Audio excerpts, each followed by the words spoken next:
Hello, my Marshes. Welcome back to the channel with a brand new video and a brand new chapter.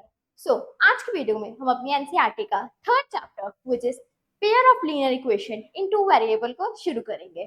ये chapter शुरू करने से पहले मैं उन बच्चों को बता दूं जिस चैनल पे नए आए हैं कि इस चैप्टर से पहले जो आपका सेकेंड चैप्टर था पॉलिनोमियल्स, उसकी मैंने इंट्रोडक्शन एंड एक्सरसाइज वीडियो इस चैनल पे डाल दिया। अगर वो नहीं देखी तो वो जरूर देख लेना। So now without wasting any time let's get started. सबसे पहले हम जानेंगे कि हमारा जो ये चैप्टर का नेम है which is pair of linear equation in two variable, आखिर इसका मतलब क्या है। सबसे पहले हम जानेंगे कि इस इक्वेशन वर्ड का क्या मतलब है। मान लो मैंने आपको कोई भी एक expression they the which is 2x plus 3y plus 1। क्या आप इसे इक्वेशन कहेंगे? नहीं, आप इसे इक्वेशन नहीं कहेंगे। क्यों? क्योंकि एक एक्सप्रेशन तब तक इक्वेशन नहीं कहलाया जाता जब तक वो जीरो के इक्वल नहीं। जब ये जीरो के इक्वल हो जाएगा तब हम इसे एक इक्वेशन कहेंगे। क्यों कहेंगे? क्योंकि हमारे पास एक लेफ्ट हैंड साइड और एक राइट हैंड साइड आ जाएगी। जब तक हमारी एक्सप्रेशन जीरो के इक्वल नहीं होगी हम उसे पॉलिनोमियल कहेंगे, और जब वो जीरो के इक्वल हो जाएगी हम उसे एक इक्वेशन कहेंगे। अब हमें इक्वेशन का मतलब अच्छे से पता लग गया। अब जानते हैं कि आखिर इस वेरिएबल का क्या मतलब है। वेरिएबल कुछ नहीं है, हमारे जो नंबर है गिवन है हमारे पास उसके साथ जो भी अल्फाबेट या फिर कुछ भी लगा है उसे ही हम कहेंगे वेरिएबल। जैसे यहाँ पे x है, यहाँ पे y है, ये हमारे वेरिएबल्स हो गए। वेरिएबल भी और भी कई हो सकते हैं, जैसे u हो गया, t, s, z, ये सभी हमारे वेरिएबल्स हैं। अब हमें इक्वेशन और वेरिएबल का मतलब पता लग गया। अब आखिर इस लीनियर इक्वेशन का मतलब क्या है। अब इस लीनियर और इक्वेशन इन दोनों का इकट्ठा मतलब क्या है। हमने सेकंड चैप्टर में पढ़ा है कि हमारे पास तीन इक्वेशंस होती हैं। कौन सी तीन इक्वेशन होती है? सबसे पहले हमारे पास होती है लीनियर, फिर होती है हमारे पास क्वाड्रेटिक, एंड फिर हमारे पास होती है क्यूबिक। लीनियर इक्वेशन कौन सी होती है? लीनियर इक्वेशन वो होल इक्वेशन होती है जहां पे x की हाईएस्ट पावर 1 हो। यहाँ पे x ही एक है, इसकी हाईएस्ट पावर क्या होगी? 1। क्वाड्रेटिक इक्वेशंस वो इक्वेशंस होती हैं जहां पे x की हाईएस्ट पावर ऑफ कोर्स हमारे पास 2 हो। ठीक है। क्यूबिक इक्वेशंस वो इक्वेशंस होती हैं जहां पे हमारे पास x की हाईएस्ट पावर 3 हो। ठीक है। अब यहाँ पे x की पावर 3 है और यहाँ पे अगर इसे अच्छे से लिखे तो यहाँ पे ये x की पावर है हमारे पास 2। अब इन दोनों में से हाईएस्ट पावर 3 तो ये क्यूबिक। अभी इन दोनों में से इसका हाईएस्ट पावर 2, ये क्वाड्रेटिक, और इसमें हाईएस्ट पावर पता ही है 1। इस चैप्टर में हमें ना तो क्वाड्रेटिक पढ़ना है ना हमें क्यूबिक, हमें सिर्फ लीनियर इक्वेशन से काम है। मतलब लीनियर इक्वेशंस वो इक्वेशन जहां पे x की हाईएस्ट पावर 1 हो। ठीक है। अब हमें भाई लीनियर इक्वेशन का भी मतलब पता लग गया, पर अब आखिर ये पेयर ऑफ लीनियर इक्वेशन क्या है? पेयर ऑफ लीनियर इक्वेशन कुछ नहीं है। पेयर हमें पता ही है, किसी दो चीजों का ग्रुप। वैसे ही हम जब भी यहाँ पे क्वेश्चंस करेंगे हमें साथ में पेयर मिलेंगे। मतलब एक तो ये इक्वेशन हो गई, कोई भी रैंडम इक्वेशन ले रही हूँ मैं, मान लो एक इक्वेशन हमारी हो गई ये। अब हम जब भी क्वेश्चंस करेंगे हमें एक लीनियर इक्वेशन नहीं गिवन होगी, हमें दो गिवन होगी, मतलब हमें उनका पेयर गिवन होगा। सो अभी मुझे लगता है आप लोगों को इस चैप्टर का जो नेम है उसका मतलब अच्छे से पता लग गया होगा, which is pair of linear equation in two variable. So अब हम चलते हैं अपने नेक्स्ट टॉपिक पे, विच इज ग्राफिकल मेथड। आखिर ग्राफिकल मेथड क्या है? ग्राफिकल मेथड है हमारे पास कि हम प्लॉट कैसे कैसे करते हैं। देखो, अभी हमने अभी अभी पढ़ा कि जो हमारे पास इक्वेशंस होंगे वो हमारे पास इक्वेशन होगी लीनियर इक्वेशन। एंड हमें ये भी पता है कि जो हमारी लीनियर इक्वेशन होती है उसका जब भी हम ग्राफ बनाते हैं वो कैसे बनता है? एक स्ट्रेट लाइन में। चाहे वो स्ट्रेट लाइन ऐसे हो, टेढ़ी हो, ऐसे हो, ऊपर हो, नीचे हो, दाएं बाएं, जैसे मर्जी हो, बट जब भी हम उसका ग्राफ बनाएंगे वो लाइंस में बनेगा, ये हमें पता है। पर जैसे कि आपको पता है कि हमें इस चैप्टर में पेयर ऑफ लीनियर इक्वेशंस पढ़ना है, मतलब एक तो लाइन नहीं बनेगी, इट मींस टू लाइंस बनेगी। और उन टू लाइंस में भी जो वो दो लाइंस होगी उनमें भी हमारे पास तीन मेजर जो है ये लाइंस बनेंगी। कौन कौन सी तीन मेजर लाइंस? एक हमारे पास पैरेलल, एक इंटरसेक्ट एंड एक कोइंसाइड। नहीं पता लगा? मैं बताती हूँ इनका मतलब क्या है। सबसे पहले पढ़ते हैं पैरेलल लाइन। पैरेलल लाइन मतलब कोई भी हमारे पास लाइन गिवन होगी ऐसे, एक ऐसे और एक ऐसे। पैरेलल लाइन वो लाइन होती है जो जितनी मर्जी आगे जाई जाए पर कभी भी कहीं भी इंटरसेक्ट नहीं होती, कभी भी कहीं भी मिलती नहीं। अब इस लाइन को चाहे जितना मर्जी आगे ले जाओ, यहाँ ले जाओ, यहाँ इसको और पीछे ले जाओ, ये कहीं भी नहीं मिलेगी, कहीं भी नहीं। वही हमारी लाइंस होती है पैरेलल लाइंस। ठीक है, चलो अब पढ़ते हैं हम इंटरसेक्ट। इंटरसेक्ट लाइंस कौन सी होती है? इंटरसेक्ट पता ही लग रहा है, मतलब जो एक दूसरे को काट रही हो। इंटरसेक्ट लाइंस हमारी होंगी ऐसे, जो लाइंस किसी भी एक पॉइंट पे एक दूसरे को काट रही हो, वो होती है हमारी इंटरसेक्ट लाइंस। थर्ड है हमारे पास कोइंसाइड लाइंस। कोइंसाइड लाइंस मतलब वो लाइंस जो एक के ऊपर एक हो।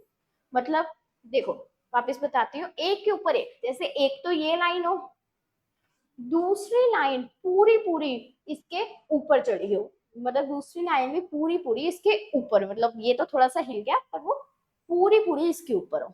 ठीक है, अब हमें पता लग गया पैरेलल लाइंस वो लाइंस होती हैं जो कभी मिलती ही नहीं है, सीधी जाती हैं। इंटरसेक्ट लाइंस वो लाइंस होती हैं जो एक दूसरे को एक एक पॉइंट पे कट करती हैं। एंड कोइंसाइड लाइंस वो लाइंस होती हैं जो एक दूसरे को एक प्रॉपर ओवरलैप करती हैं। ठीक है, तो हमें ये लाइंस के बारे में पता चल गया। अब आगे देखते हैं क्या है। आगे हमारे पास प्लॉटिंग ऑन ग्राफ। अभी हमने पैरेलल, इंटरसेक्ट और कोइंसाइड लाइंस को तो पढ़ लिया। अब हम इसको कैसे यूज करेंगे, कैसे मतलब हमारे पास जो इक्वेशन है उसको प्लॉट करेंगे, ये देखते हैं। मैंने एक सिंपल सिंपल क्या, वेरी सिंपल लीनियर इक्वेशन ली है which is x plus y equal to 5 and x minus y equal to 1। अब देखो, आप लोगों ने नाइन्थ में ये तो मुझे लगता पढ़ा ही होगा कि हम यहाँ पे कैसे आंसर निकालेंगे। x की कोई वैल्यू डालेंगे, y का आंसर आएगा, y की कोई वैल्यू डालेंगे, x का आंसर आएगा। ठीक है, तो सबसे पहले हम इस इक्वेशन को सॉल्व करते हैं, इसके आंसर्स निकालते हैं। ठीक है, अब यहाँ पे क्या करते हैं हम, सबसे पहले यहाँ पे हम एक टेबल बना लेते हैं। ठीक है, ये बना लिया हमने टेबल। यहाँ पे लिख लो x और यहाँ पे लिख लो y। अब यहाँ पे अगर मैं x की वैल्यू 0 डाल दूं तो y 5 आ जाएगा। आ जाएगा कैसे? देखो, अगर मैं x को 0 डाल दूं प्लस y इक्वल टू 5 आ जाएगा। आ जाएगा मतलब y आ जाएगा 5। मतलब अगर मैं x को 0 डालूं तो y 5 आ जाएगा। सिमिलरली अगर मैं y को, ओ सॉरी 5 होगा यहाँ पे, ठीक है, y नहीं 5। सिमिलरली अगर मैं y को 0 डालूं तो क्या x 5 आ जाएगा? आ जाएगा। देख लेते हैं। देखो, अगर मैंने यहाँ x लिखा और y को 0 डाला तो क्या x 5 आया? आया। मतलब अगर मैं y को 0 डालूंगी तो x 5 आएगा। आएगा, बिल्कुल सही है। ठीक है, अब ये तो हो गई हमारी पहली इक्वेशन। अब दूसरी इक्वेशन पे चलते हैं which is x minus y equals to 1। Same जैसे हमने इसका बॉक्स बनाया है वैसे ही हम इसका भी एक टेबल या फिर बॉक्स बना लेते हैं। ठीक है, ये हमने बना दिया, ये लिखा x और ये लिखा y। ठीक है, अब अगर मैं यहाँ पे y को 0 करूं तो क्या x1 आएगा? आएगा। देखो, x minus y equal to 1 given है। अब अगर मैं y को 0 कर दूं तो क्या x1 आएगा? आएगा, बिल्कुल आएगा। इट मीन्स अगर मैं y को 0 करूंगी तो x1 आएगा। सही है भाई, x1 आएगा, बिल्कुल आएगा, क्यों नहीं आएगा। अब अगर मैं मान लो कि मैंने ये y को अगर मैंने 1 पुट कर दिया, y को अगर मैंने 1 पुट कर दिया तो क्या x2 आएगा? आएगा। क्यों? देख लो, क्या है हमारे पास गिवन है, हमारे पास है x minus y equal to 1 given है। ठीक है, अब मैंने y को 1 पुट किया, मतलब माइनस और ये ब्रैकेट में 1 पुट किया 1, ये क्या बन गया अभी? x minus 1 equals to 1। यहाँ पे ये -1 है, उधर जाके ये क्या आ जाएगा? उधर जाके हो जाएगा +1। इसका मतलब ये क्या बन जाएगा? ये बन जाएगा 2। मतलब अगर मैंने y को 1 पुट किया तो हमारे पास x क्या आ गया? x आ गया 2। अब देखो, अब हमारे पास दोनों जो हमारे इक्वेशंस है उसके हमारे पास वो आ गए, आंसर्स आ गए। मतलब हमने जब y को पुट किया कुछ x की वैल्यू आई, x को पुट किया तो y की वैल्यू। अब सबसे पहले हम निकालते हैं, सबसे पहले हम ड्रॉ करेंगे इसके लाइंस, इसके जो पॉइंट्स उसको प्लॉट करेंगे। अब प्लॉट कैसे करते हैं देखो, सबसे पहले हम देखेंगे एक्स एक्सिस पे क्या है। एक्स एक्सिस पे 0 है, मतलब कुछ नहीं। वाई एक्सिस पे क्या है, वाई एक्सिस पे 5 है। यहाँ देख लो 5 है, ये 2 का गैप है, मतलब यहाँ होगा 1, यहाँ होगा 3, यहाँ 5, ठीक है, यहाँ 7 एंड सो यहाँ x पे 0, y पे 5। देख लो x पे 0 मतलब x एक्सिस पे 0 है एंड y पे 5, y पे 5, y पे 5 कहाँ आएगा, यहाँ, मतलब ये पॉइंट हो जाएगा हमारा यहाँ। ठीक है, अगला पॉइंट देखते हैं। अगला क्या है, x पे 5 पर y पे 0, मतलब x पे 5 है पर y पे 0 है, मतलब अगला पॉइंट कहाँ हो जाएगा, अगला पॉइंट हो जाएगा यहाँ। तो हम इसको ऐसे ज्वाइन कर देंगे। ठीक है, ये हो गई हमारी पहली इक्वेशन। दूसरी देखते हैं, x में 1 y में 0, x में 1 y में 0, मतलब x एक्सिस पे 1 y पे 0, मतलब यहाँ। अगला y पे 2 x पे 1, सॉरी x पे 2 y पे 1, x पे 2 ये रहा, y पे 1 ये होगा, मतलब ये पॉइंट। अब अगर इसको ज्वाइन करें तो ऐसे, तो ये एक यहाँ पे इस पॉइंट पे मिल रहा है, इस पॉइंट पे।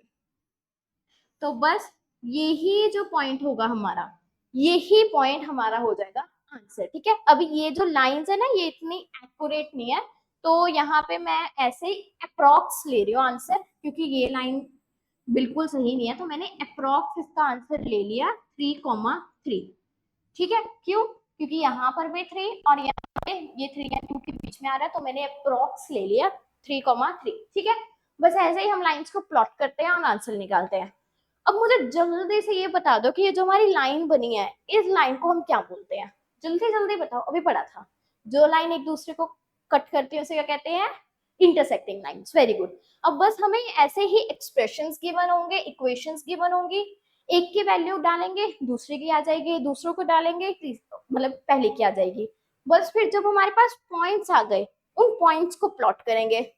बस इसमें सबसे मेजर गलती क्या होती है, हम यहाँ पे पॉइंट्स निकाल लेते हैं, बट हम फंसते कहाँ है, हमारे से गलती कहाँ पर होती है, यहाँ पे हम पॉइंट्स को कभी कभी गलत इंटरप्रेट कर लेते हैं। कैसे, जैसे मैंने अभी क्या कर दिया था, मैंने y को x को 2 बोल दिया था, नहीं y को 2 बोल दिया था और x को 1। मतलब हम कभी कभी ना जल्दबाजी में गलत बोल देते हैं, तो उसी चीज का ध्यान रखना है कि आपने पॉइंट्स को अच्छे से प्लॉट करना है, बाकी इसमें कुछ नहीं है प्लॉटिंग में।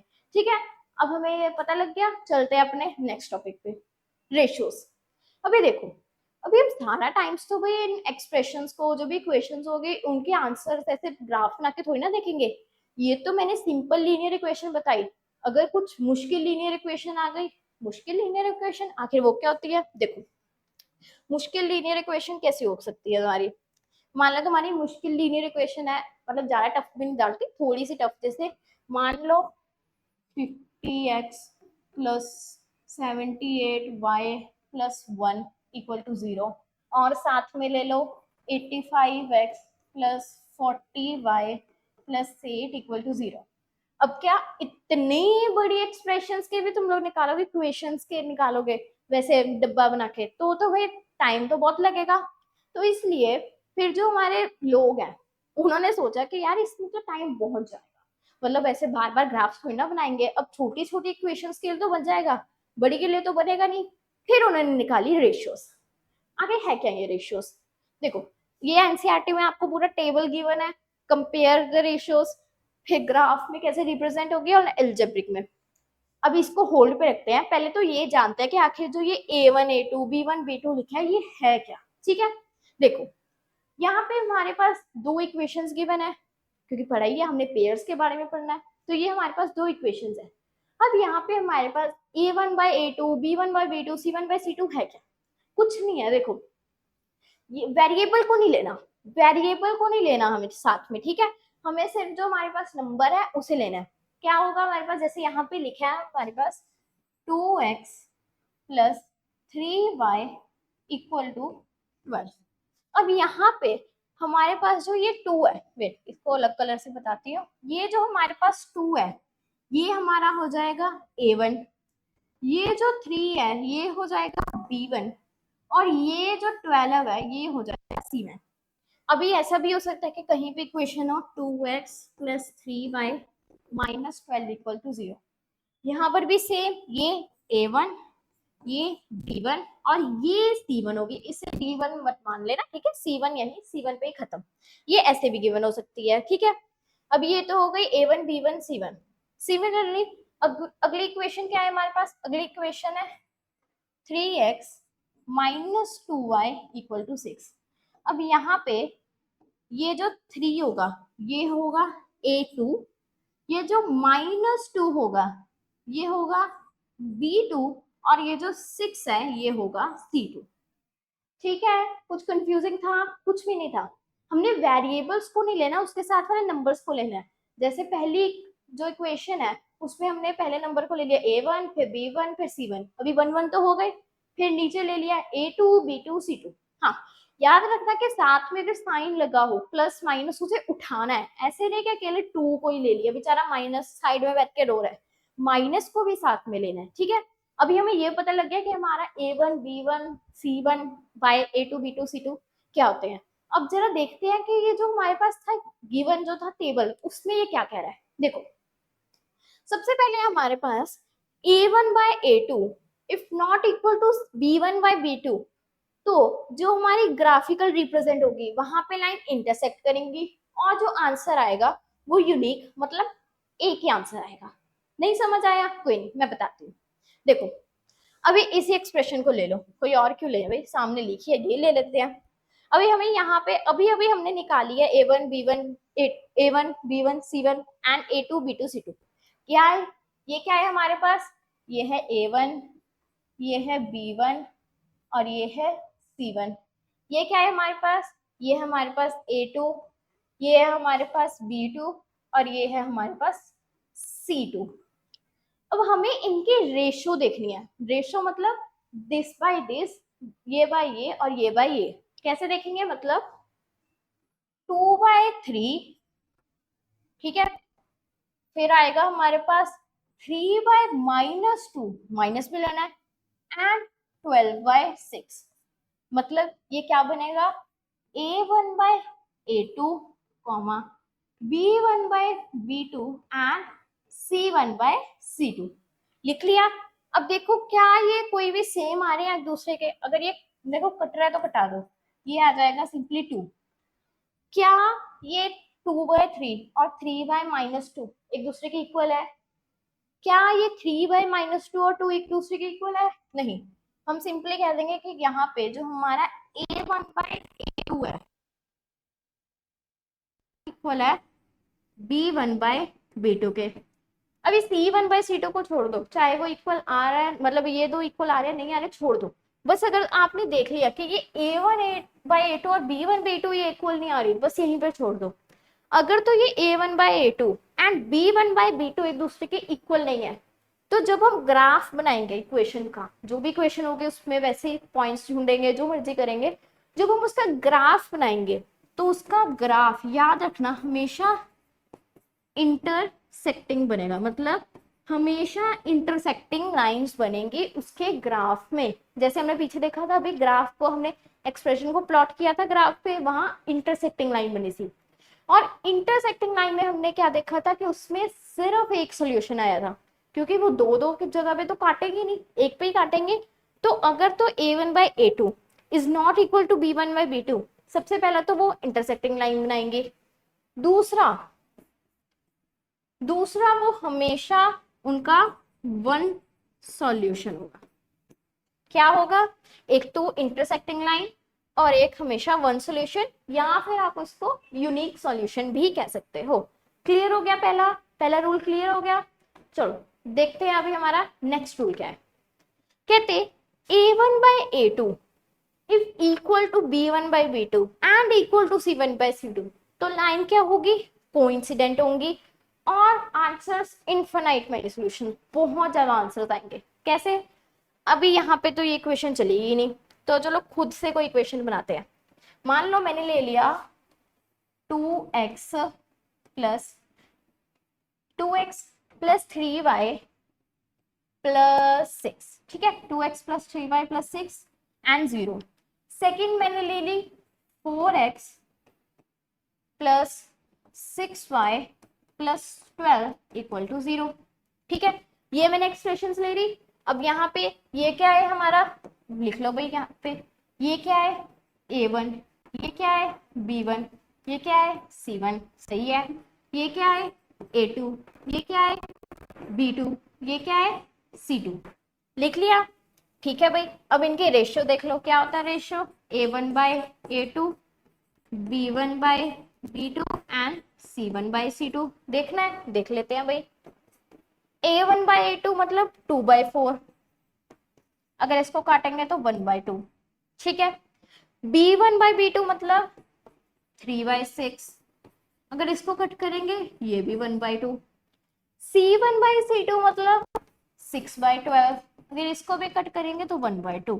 देख रहे हो, a1 by a2, b1 by b2 और c1 बाय c2 सारे सेम आ रहे हैं। क्या आ रहे हैं, 1/2 इक्वल टू 1/2 इक्वल टू 1/2। अगर तो भाई ये सारे सेम आ रहे हैं, क्या ये सारे के सारे अगर तो भाई सेम आ रहे हैं, तो जब हम ग्राफ पे इसे प्लॉट करेंगे तो जो हमारी लाइंस होंगी वो आएंगी कोइंसिडेंट। क्या बोला मैंने, अगर तो वेट, अगर तो हमारा a1 by a2 equal to b1 by b2 equal to c1 by c2 है, मतलब तीनों इक्वल है। ऐसे नहीं कि ए इक्वल है, मतलब ये दोनों इक्वल है, ये नहीं, ये दोनों है, ये नहीं, तीनों इक्वल है। तो जो हमारी लाइंस होंगी ग्राफ पे वो क्या बनेंगी, कोइंसिडेंट। कोइंसिडेंट कौन से लाइंस होती है, जो एक के ऊपर एक होती है, जो एक दूसरे को ऐसे ओवरलैप करती हैं। कैसे, मान लो एक लाइन ये है, उसके ऊपर ही दूसरी लाइन है। ठीक है, जब ये सभी इक्वल होंगे एक तो कोइंसिडेंट लाइन बनेगी, और जो हमारे पास आंसर्स आएंगे वो हमारे पास इनफाइनाइटली मेनी सॉल्यूशंस आएंगे। क्यों इनफाइनाइटली मेनी सॉल्यूशंस आएंगे, देखो एक तो लाइन ये है, ठीक है, अभी अगर इसके ऊपर ही एक और लाइन चढ़ा दी तो कितने ही सॉल्यूशन आएंगे ना सेम। क्यों, मान लो रैंडमली ले रही हूँ, मान लो आ गया 2,0, ठीक है 3,5, मतलब सोचा नहीं, रैंडमली लिया, मतलब कितने ही सारे सॉल्यूशंस आ जाएंगे। क्यों, क्योंकि वो एक दूसरे को ओवरलैप कर रही है। ठीक है, यही था हमारा third rule, sorry second rule. चलते हैं अपने थर्ड रूल पे।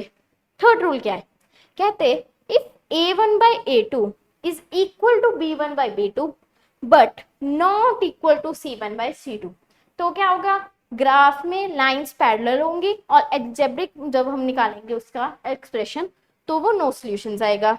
मतलब क्या है, देख लेते हैं भाई, वापस से लेते हैं कोई एक्सप्रेशन। चलो भाई पुरानी वाली एक्सप्रेशन ही ले लेते हैं। क्या कि 2x plus 3y plus 6 equal to 0, 4x plus 6y plus 19 equal to 0। ठीक है, क्या इक्वेशन ली मैंने, 2x plus 3y plus 6 equal to 0 and 4x plus 6y plus 19 equal to 0। क्या करना, फिर से कुछ नहीं करना, a1 a2 b1 b2 and c1 c2 देख लें, लिख लेते हैं भाई।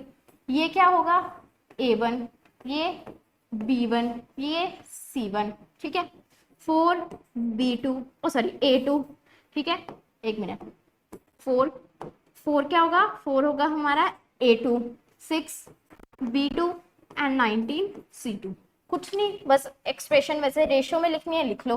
पहले a1 by a2, a1 by a2 क्या है 2/4 विच इज 1/2। ठीक है, अभी b1 by b2, b1 by b2, b1 क्या है 3, b2 क्या है 6 which is 1/2। Again c1 by c2 क्या है 6/90। अभी देखो यहाँ पे a1 बाय a2 इक्वल आ रहा है b1 बाय b2 के, पर क्या वो c1 बाय c2 के इक्वल आ रहा है, नहीं। मतलब a1 बाय a2 तो एक दूसरे के इक्वल है, बट वो c1 बाय c2 के इक्वल नहीं है। अगर तो ऐसा हुआ तो हमारे पास कौन सी लाइंस आएंगी, तो हमारे पास आएंगी पैरेलल लाइंस। कौन सी, पैरेलल लाइंस। वापस रिकॉल करो मेरे साथ कि अगर तो a1 by a2 is equal to b1 by b2 and not equal to c1 by c2, तो वो कौन सी लाइंस होंगी, पैरेलल लाइंस ठीक है।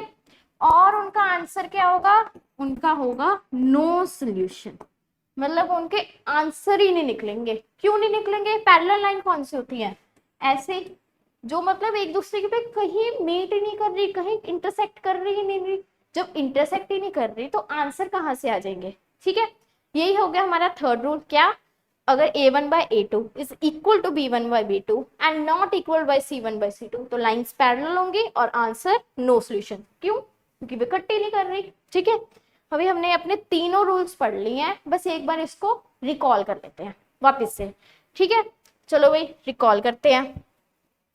सबसे पहले क्या पढ़ा था हमने, a1/a2 is not equal to b1/b2, मतलब a1/a2 अगर b1/b2 के इक्वल नहीं है तो लाइंस कौन सी होगी, इंटरसेक्टिंग। इंटरसेक्टिंग लाइंस कौन सी होती है, जो ऐसे क्रॉस बनाती हैं, मतलब जो एक ही जगह पे कट कर रही है। अगर एक जगह पे कट कर रही है मतलब एग्जैक्टली वन सोल्यूशन, या फिर आप उसको यूनिक सोल्यूशन भी कह सकते हो। इसका ट्रिक देखो, अब यहाँ पे a1/a2 और b1/b2 के बीच में ही ऐसे क्रॉस आ रहा है। अब ये जो कट्टा आ रहा है उससे याद कर लो कि हाँ ये जो कट्टा है इसका मतलब ये इंटरसेक्ट होंगी लाइंस। ठीक है, ये ट्रिक है। आगे, अगर a1/a2 इक्वल होगा b1/b2 और इक्वल होगा c1/c2 तो लाइंस क्या होंगी, कोइंसिडेंट लाइंस होंगी, मतलब एक के ऊपर एक लाइंस होंगी। ठीक है, और आंसर मेनी, इन्फाइनाइटली मेनी, मतलब बहुत सारे आंसर होंगे। क्यों बहुत सारे आंसर होंगे, क्योंकि वो एक दूसरे के प्रॉपर ओवरलैप कर रही हैं। ठीक है, अगर a1/a2 is equal to b1/b2 but not equal to c1/c2 तो लाइंस कौन सी होंगी, पैरेलल। पैरेलल कौन सी लाइंस होती हैं, जो कभी भी कहीं भी, मतलब कभी भी कहीं पर भी एक दूसरे को मीट नहीं करती, और आंसर नो सॉल्यूशंस। क्यों नहीं होगा एक भी आंसर, क्योंकि भाई कहीं पे मीट ही नहीं कर रही। ठीक है, ये हो गए हमारे तीनों रूल्स। इन तीनों रूल्स को तो मतलब घोल के पी जाओ, याद कर लो, कुछ भी कर लो। इनमें से एक ना एक एमसीक्यू तुम्हें अपने board exam, half yearly, pre board सब में दिखने वाला है। ठीक है, क्योंकि वो कैसे भी पूछ सकते हैं कि इंटरसेक्ट लाइंस जो होती हैं उनका मतलब एमसीक्यू में पूछ लेंगे। कुछ दे देंगे a1/a2 not equal to b1/b2, कुछ भी दे देंगे b1/b2 not equal to c1/c2, बताओ कौन से है। कुछ भी पूछ सकते हैं, तो मतलब ये जो तुम्हारा टेबल है इसे अच्छे से याद कर लो। ठीक है, अब चलते हैं हमारे नेक्स्ट टॉपिक पे। नेक्स्ट क्या है, नेक्स्ट है एल्जेब्रिक मेथड।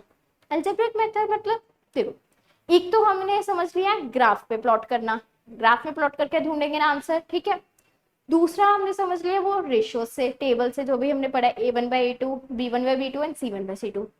तीसरा मेथड है हमारे पास एल्जेब्रिक मेथड, जहां पे हम दो मेथड्स पढ़ेंगे। कौन से, एक सब्स्टिट्यूशन मेथड एंड एक एलिमिनेशन मेथड। दोनों मेथड्स बहुत इजी हैं, ज्यादा कुछ घबराने की जरूरत नहीं है, दोनों मेथड्स आपको आने चाहिए। एग्जाम में अगर तो आपसे पूछा हो प्रॉपरली कि इसको सब्स्टिट्यूशन से करो, एलिमिनेशन से करो, तभी उससे करना। अगर जिसमें आप कंफर्टेबल हो उससे कर सकते हो, बट आने दोनों चाहिए। ठीक है, तो चलो सबसे पहले देखते हैं कि सब्स्टिट्यूशन मेथड आखिर होता क्या है। जो हमारा सब्स्टिट्यूशन मेथड है वो कुछ भी नहीं है। इसमें सिंपली हम एक जो हमारे पास वेरिएबल है उसका आंसर, मतलब उसकी वैल्यू निकालेंगे और उसको दूसरे में पुट कर देंगे। कैसे, देखो अब यहाँ पर मैं y की वैल्यू निकालूंगी। कैसे, मतलब y मैंने कर दिया 5 माइनस एक्स, y को मैंने क्या किया 5 माइनस एक्स। तो अब ये जो y की वैल्यू है ये मैंने एक निकाल ली। ठीक है, इसको चाहे 1 लिख दो। अब इस y की वैल्यू को मैं यहाँ पे दूसरी एक्सप्रेशन है जो उसमें डालूंगी। कैसे, दूसरी क्या है, x minus y equal to 1। अभी यहाँ पे x की तो मैंने निकाली नहीं, मैं तो y की निकाली है, तो डाल देती हूँ भाई, माइनस ऐसे ही रहेगा, ये 5 minus x equal to 1। X ऐसे ही ये मल्टीप्लाई हो जाएगा -5 एंड ये minus minus plus and x equal to 1। ठीक है, अब यहाँ पे ये x प्लस एक्स 2x, ये -5 इधर है, उधर जाके क्या हो जाएगा +5, ये क्या बन जाएगा 2x इक्वल टू 5 + 1 6। तो x की वैल्यू हमारे पास आ जाएगी 6/2 विच इज 3। ठीक है, अब यहाँ पे हमारे पास x की वैल्यू आ गई। अब सिंपली हम इस x की वैल्यू जो निकली है इसको यहाँ पुट कर दो, चाहे इसको यहाँ पुट कर दो, आंसर आ जाएगा।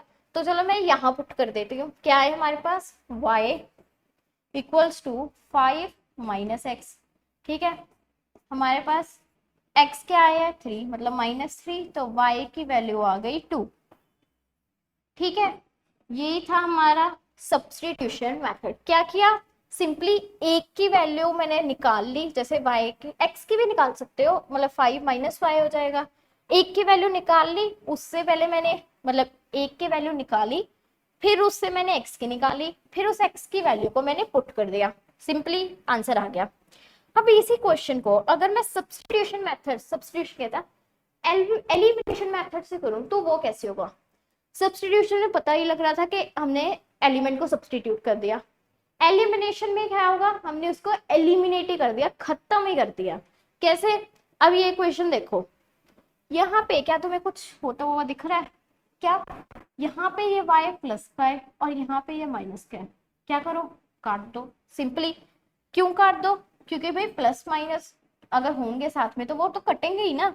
यहाँ पे ये प्लस का, यहाँ पे माइनस का, ये मैंने काट दिया।